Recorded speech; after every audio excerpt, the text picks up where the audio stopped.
You can sell almost anything on eBay.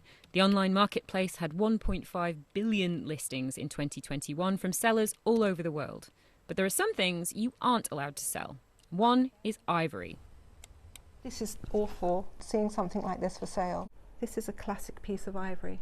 eBay banned the sale of ivory back in 2009, but these researchers have carried out an online forensic test. That creamy colour that you'd expect to see from elephant ivory. They say there are features visible in listings of items that make it clear they're made of ivory. Those characteristic lines that you only see on ivory. Sellers are simply listing those items under a different term.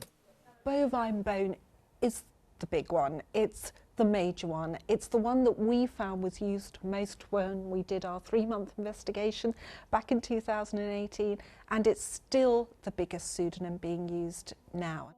But there's only one way to confirm that an item is made of ivory, and that's to have it tested. So, as part of our investigation, which started back in 2018 when researchers first contacted us, we bought some objects that were listed as bovine bone on eBay. This Oxford lab needs just a tiny sample for a tissue fingerprinting technique. We waited several weeks for the conclusion. So, what were the results? So we tested 3 of the objects that were advertised as bovine bone, and of the 3, this little figure was actually most likely bovine bone. Okay. But then 2 of the objects we were interested to discover, this bracelet and also this carved head, these were both elephant ivory. These are definitely elephant tusk, elephant ivory. Yeah. eBay is not alone in being an online marketplace where people might try to sell prohibited wildlife products. The company said it had been working to tackle the illegal trade in elephant ivory for nearly a decade, and that its approach meant that sellers were forced to use code words for listings that were rarely sold.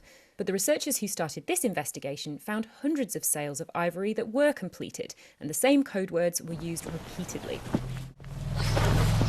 Wildlife charities and law enforcement have worked for decades to stem the flow of illegal ivory and protect Africa's threatened elephant populations. In the UK, a total ban on the sale of ivory has just come into force. Under previous law, it was legal to sell antique ivory, items made before 1947. All of the progress we've made is great, but it's fragile and at risk being seriously undermined by enabling these transactions to continue to take place through use of the internet.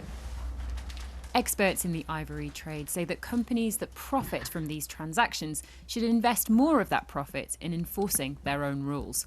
Victoria Gill, BBC News.